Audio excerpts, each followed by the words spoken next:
যেখানে মাহমুদুর রহমান, যেখানে পিনাকি ভট্টাচার্য সহ আরো কিছু মানুষকে উপদেষ্টা নিয়োগ করার ব্যাপারে সাধারণ মানুষ প্রথম থেকেই বলে আসছেন, তাদেরকে অ্যাভয়েড করে আমি এর আগে একটা ভিডিও করেছিলাম যে উপদেষ্টা সংযোজন বিয়োজন করা যেতেই পারে।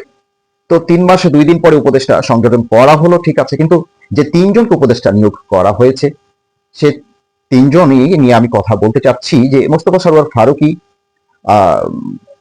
কিসের ভিত্তিতে।